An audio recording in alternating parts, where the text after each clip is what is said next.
First session today concerns how user experience is going to transform the cities of the future.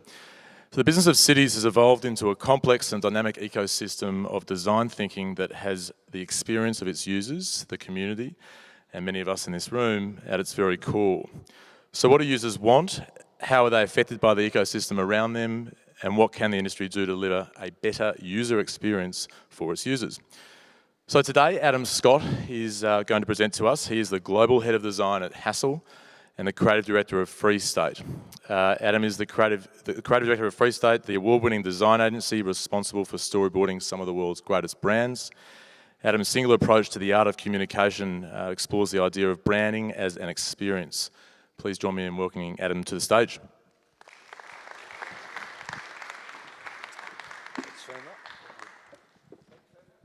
Me okay? Hello, can you hear me okay? So, yes. So I'm really grateful to Andrew for that introduction, but also particularly this morning, he sent me an email which reminded me I was speaking today. So I thought it was tomorrow, so excuse me if I look a bit sort of unprepared. I'm also a little bit jet lagged, so I just got in. So can we just play that little film, Dave, and we'll just start here. So I've only got half an hour with you, so I wanted to make it, quite punchy, tell you lots of things. But particularly, I need to sort of start with kind of who the fuck we are. I think it would be ever such a good beginning. Because really, I'm an outsider. I'm not pretending I'm an expert in urban design or development, although we increasingly work more and more with developers. We come from the world of brand experience. So I'm an architect by background, but architecture for me seemed incredibly slow and dull. And I was thinking, well, really, I don't want to be, that's ever so hard because it takes ages, years before you confront your audience. What we enjoyed doing was we were doing club nights, we were doing festivals, we were doing shows, exhibitions, large events. And that's brilliant because you confront your audience. You know within moments whether you fucked it up. And that's absolutely liberating because you get that immediate feedback, Now, interestingly, brands, we were fortunate we worked with Channel 4 and MTV and Sony and Samsung and many others. And of course, those brands live or die by how well they attract audiences, how well they develop new audiences, and how well they involve them. Because if you can involve them, if you can get them to then throw themselves in, to participate, to transact, whether it's socially or financially, then they're going to tell other people, they're going to share. There will be a sense of belonging, and that builds brand value. And of course, brands are always on. They've always got to be doing that. They can't have a day off. Now, we started working firstly with Sony, and that was great because all these wonderful projects allowed us to prototype how you could create journeys that attract and involve that were across both the physical landscape and the digital landscape. So things that were happening throughout devices, things that were happening in the shows, things that were happening beyond. And that was great because Sony in some ways weren't, they let us get away with it. But then we started working with Samsung, and they were really serious. And they demanded that we codify this idea of how you design the ideal experience.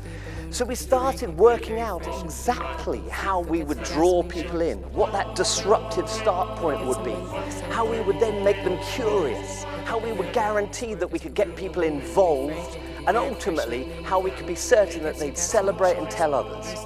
Now, that's worked with brand builders. We then started working with city makers, and we were asked by Brookfield and Seabus to come over to Australia, and that was the beginning of how we started doing projects more and more in the built environment. Because of course developers, and I'm sure you are developers, you know this far better than me, you live or die true also by how well you attract and involve audiences. And I think what we're seeing more and more is that experience thinking is critical not just in the way brands behave, but in the way bits of cities should behave. Now, that's quite enough of that film. Could we move on to the next slide, please? Now, we spent the first sort of 15 years of our work trying to get money, which was a very good, hard pursuit of it, because people weren't sure about this experience thing. It seemed very fluffy. They wanted to commission TV ads, but fortunately now, the world is obsessed by the idea of experience. We see that word everywhere. Now this is a quote, and I know it's hard when someone's talking and we're also getting you to read, but a piece of research just came out of London. They did some research, and 1,000 millennials, so people born after 1982, were asked what they'd spend their money on. And 78% of them chose experiences over things, yeah? So they're choosing the temporal, they're choosing what they're going to do rather than what they're going to own. And I think we're seeing this trend everywhere. Let's move on. Looking at it in terms of future employees, we're doing quite a lot of workplace projects at the moment. This quote comes from Airbnb. They've just won the Sliding Doors Award for the best workplace in the world. Now, interestingly, they aren't just legends at storyboarding their customer journeys across physical and digital landscapes. They're now doing that for their employees. They're creating live experiences that mean that their destinations, these workplaces, change every single week in tune with the groups, the squads, the tribes of their organization. And they have hosts that ensure that not just the spaces are changing, but the events are changing in tune with their employees. And that's why they're attracting and retaining staff. Go on further.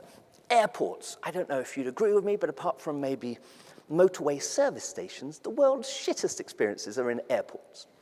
Now, this is Munich Airport, and you'll find this hilarious that they're having surf competitions at the moment in Munich Airport, in the piazza. They're creating reasons for people to go early. They're creating reasons for meeters and greeters to spend more time there.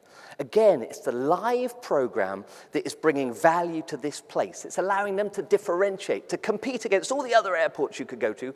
And now actually they're attracting corporate occupiers. Audi are building their new HQ in the airport. Yeah? Almost that Aerotropolis idea is growing organic at Munich Airport. Let's go further. Future cities. So MIT are musing on what makes for great innovation clusters. So, you know, the combination of university, of residential, of workplace. And they're talking about it particularly in terms of what makes MIT itself work so well. And it's not just about the piazzas and the infinite corridor and the buildings and the spaces and the physicality of it. They're talking about the idea that it's open to everyone. There's a flow of our people and information, that there are live events and exhibitions constantly drawing people in. And they're celebrating it through all devices, all totems, everything that's great in the auditorium is being played out not just to the students, but to the community, to the employees. Everybody is connected around these live programs. So, obviously, I've been drinking the Kool-Aid of experience design. I'm totally convinced, but I can't really see you, so you may be shaking your heads. You may think, this is nonsense. So what I was going to show you is some examples of how brands think about the experience as the foundation of everything they do, and how the environment is used to just enable that. So I think one of the challenges to try and pin it down that I see within your sector, and particularly noting a lot of the research our partners at Hassel have been doing, is the importance of public engagement throughout the process. Secondly, the idea that how we can integrate technology, not in just a shiny for the sake of it way, but in a way that really, really brings the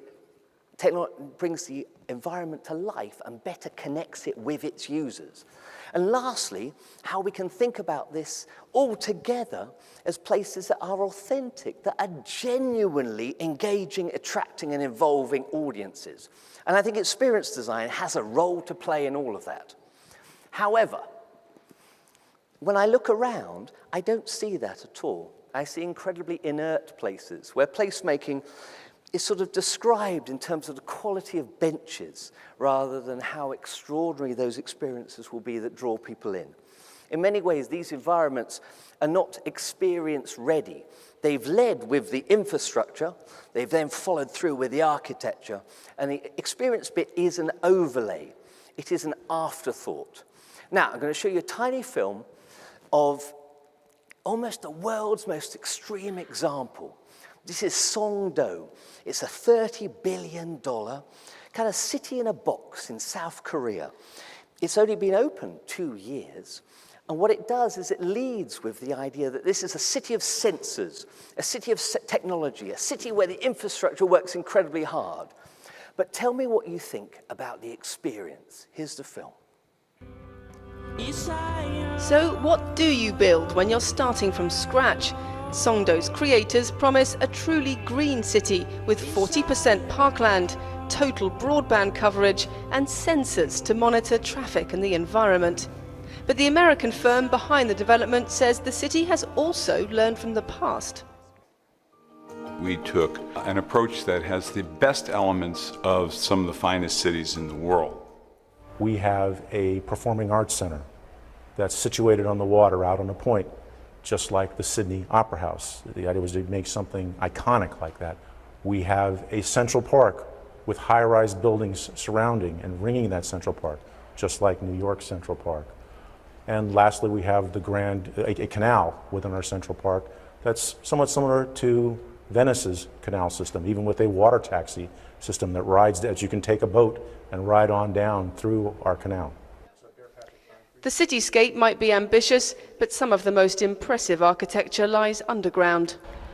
One of the things you notice about Songdo is that there are no rubbish trucks. Instead, all household waste is sucked from individual kitchens through a vast network of underground pipes to processing centres like this one.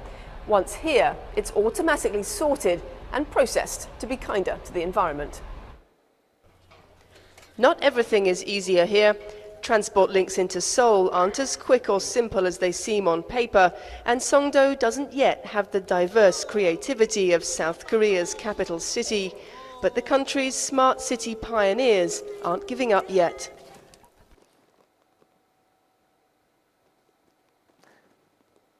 So interestingly, Songdo, even though kind of on paper there's some extraordinary things going on, it's quite interesting when you go there. You see hardly any cars on the roads. And they'll tell you that that's because, and Marcus, I think, will touch on this in the next talk, they'll tell you that, of course, the sensors, the way the roads are created, the way the lamps work to pick up on the frequency and movement of traffic is the reason why there's hardly any cars. But, of course, the reason there's hardly any cars is there's nobody there. Nobody wants to go. No matter how extraordinary that infrastructure is, no matter how amazing it is to have 30 people looking after the rubbish of 30,000 people, they're not enjoying any of the benefits of not having any of those rubbish trucks coming through. In many ways, this is the Cartesian ideal city that Corbusier spoke about in the early 20s. It's got nothing to do with the actual experiences, the serendipity, in the same way that this lady who's wonderfully slagging off Songdo is talking about there's no opportunity for spontaneity, flexibility, grassroots initiatives, the small things, the things that are the spice of life, those little experiences that draw people together. And I think they're often the things that are often come later, don't they? We think about the infrastructure first and then everything follows, and then at the end it's like, well, how do we activate this? How do we turn this on? Now, I'm going to show you some examples from brands about how they do that. Right, so firstly, Virgin Atlantic. So Virgin Atlantic had a real challenge. So when we started working with them in, I think, 2007, their biggest competitor, British Airways, which is a gigantic company, nearly 300 planes, was building a cathedral to aviation at Terminal 5. There's no way little Virgin Atlantic could ever compete with that. They needed a way that they could differentiate. They needed to do something clearly different that wasn't about a grandiose destination. It wasn't going to be about spending lots and lots of money on architectures and interior. It would be a much more judicious approach. So we started working with them on a vision that was really understanding their target audience, starting with that. Not just the demographic bit, but the psychographic, their enthusiasms, their motivations, their needs. Now, their key people were high net worth individuals. What's your name, sir? Frez. So, like Frez, let's say. So you, no matter how high net worth your worth is, Frez, you are anxious. You have an hour and a half before you're going to get to the airport. Anything can go wrong. No matter how glorious that destination, that endpoint is going to be, you've still got this hour and a half where you don't have your PA, you don't have your device. So what we did is we realized that we needed to look at the whole experience, not just the destination, but the whole journey. And by storyboarding that, we realized that if we send you a limo, if the limo knows your name and says, Frez, what's your drink? What magazine do you want? We're going to phone ahead. We're going to tell the lounge that Frez is on his way. He's already reassured. He's checked in at that point. And then we built this James Bond baddies ramp so that when Frez arrives in the check-in, there's an amazing sort of theater about that. And then beyond that, everything was attuned to his personal needs. So it's not that corporate one-size-fits-all. It's an experience that's very personal. It feels very customizable. And it really worked for them. Now, I'm going to show you a little film about that. Precious stuff. Time just keeps ticking away, doesn't it? Shame to waste it, doing things you don't like. So, how about this? A limo direct to an exclusive check-in area. Straight through your own private security channel, as you do.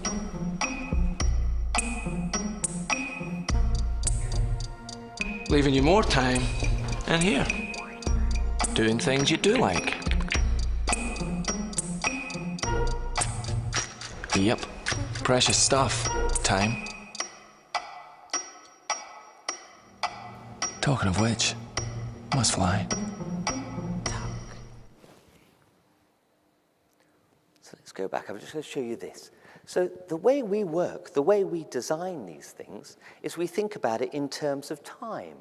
So you know that thing I was telling you about, the way we'd sort of work with MTV and others, or Sony? It's that first point of collision, that dramatic start point that gets people's attention.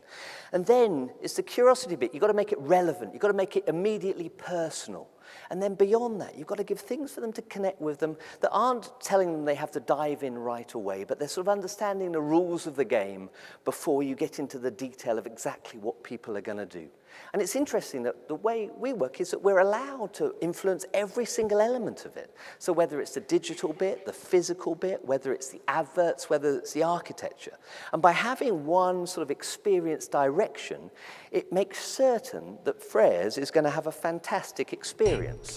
And from there, it really cut through for them. Even though they didn't have that glamorous, extraordinary cathedral to aviation, they were attracting new audiences, net promoter scores were going through the roof, customer satisfaction ratings. They were making a lot of money, and they were growing brand value, which for them was critical because they then wanted to roll this thing out across the world. Okay, I'm going to show you another one.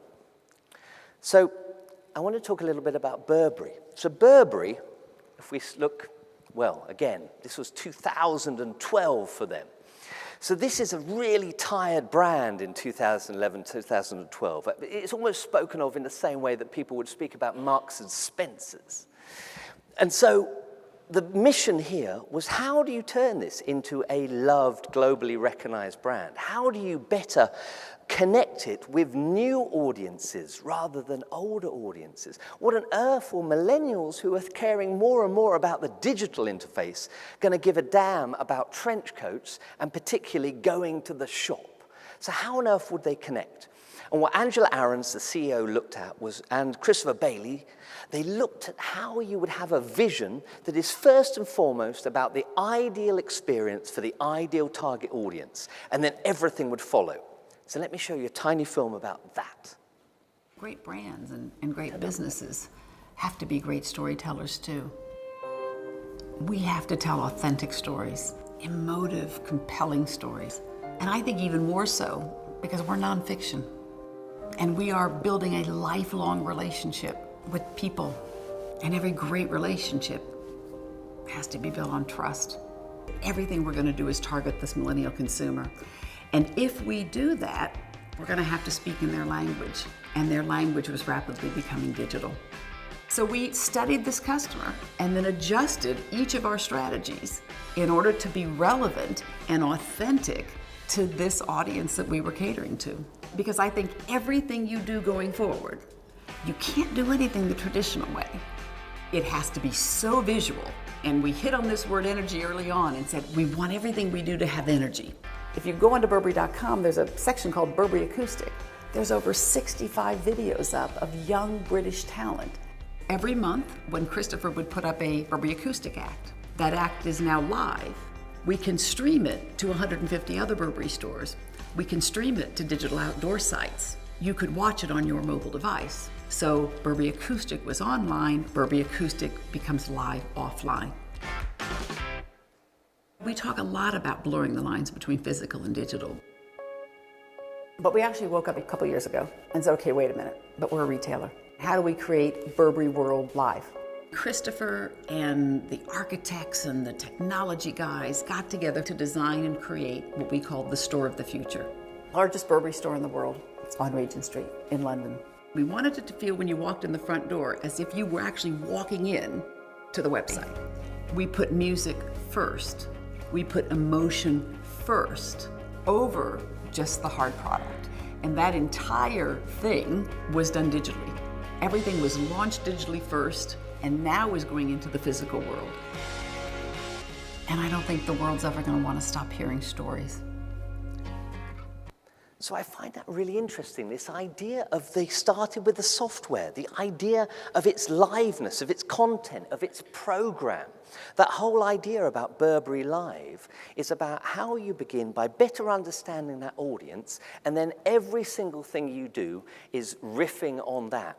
And I think it's really interesting when you go to the stores now, you are the click. As you move through it, whether it's through AR or VR, whether it's the screens, whether it's every single element is spinning around this idea that it's you are the medium, you are the vessel, you are changing it. It's riffing off you every moment. And so as a result, they have this fantastic narrative that whether it's about live events leading everything they do, and all the hardware, all the physicality is movable, flexible, changing in relation to that live, ever-changing program. So the program isn't there to be an overlay, it's there as the underlay, it's the foundation of everything. The second bit you can see there is how you can then almost play the space, how you can be curious. Whatever you're seeing in that show, you can then access throughout these many, many areas. Thirdly, you're seeing that people across the world are part of this story. So if there's a live event going on Regent Street, it's played out across all these devices. So everything's connecting. This one experience, this Burberry world, is existing across every single channel. And what they're finding there as a result is this extraordinary loyalty. People are incredibly excited about what's coming next, and people are buying into it to the extent that the results are extraordinary. And I think the most critical one is in the last 5 years, their sales have gone up threefold. And that hasn't been because they've just thrown themselves into the digital landscape. They've understood that it's going to be about the relationship of these two. They've understood that actually let's design that experience, and then everything we do is enabled to that. And I think critically what Christopher and Angela Ahrens have done is they've managed to create a vision there that is the thing that keeps everybody in check. It's not siloed, it's not by discipline, it is the vision that leads everything. Now, I think it's all very well me battering you with stories of kind of brands, but I think I need to park it on your lawn a bit. And so I quickly wanted to tell you about what's going on in King's Cross, which I'm sure you know ever so well. But working with the guys at Argent, and particularly Roger Madeleine, I think there's something amazing about this that is exactly what Burberry and Virgin Atlantic are doing. So, the story of this is in 2002, Roger Madeleine, in 1 year, has over 380 meetings. What he's doing is he's not talking to people about what he's going to build across these 27 acres behind King's Cross Station.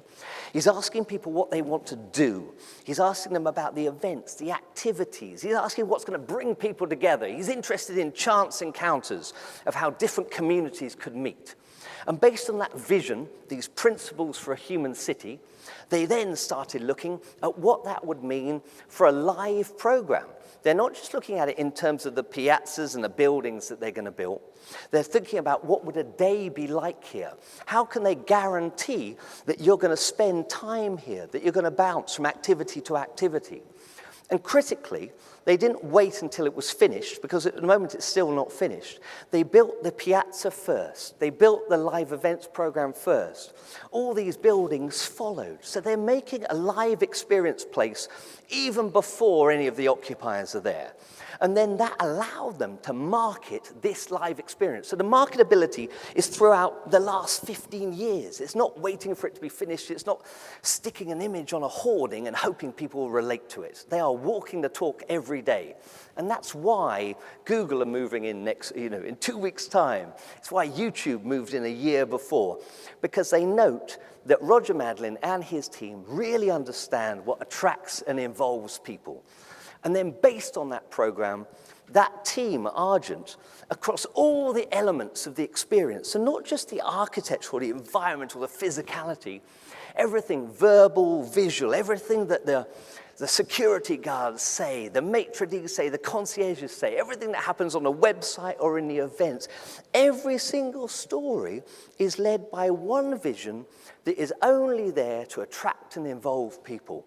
And so this massive bit of city is based on a program. There is a program at the center of it. And I think it has blown all of its competitors out of the water, which is so exciting to now go around places like Paddington, which is a really kind of, it's full of shiny buildings, but nobody wants to go there. You see it's full of deck chairs and people and angry security guards. Nobody wants to spend time there. They want to be here.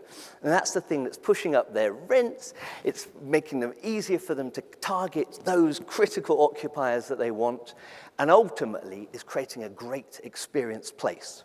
So, in my last minute, and I always get a bit overexcited, particularly if I'm a bit jet-lagged, and so I need to remind you what I'm talking about, which is more for my own benefit if I pass out, to be honest. That I'm interested in this idea of how experience can be almost a master planning technique. That rather than starting with the physical arrangement of blocks, you start with what you want to do in time. You start by understanding that target audience and developing that ideal story, that ideal program, and then everything follows. And as a result, I think this is what happens, that whether it's a small coffee shop, whether it's a generous piece of city, you find that people want to spend time there. They want to share. They want to dwell. We find that our audiences diversify. Our net promoter scores rise. We find that there's an increase in sales per square foot. We find that ultimately that generosity is reciprocated. And I think it's almost summed up in this idea of you buy into the experience. You want to live there. You want to spend time there. You want to work there. You want to spend your money there. You want the experience to carry on.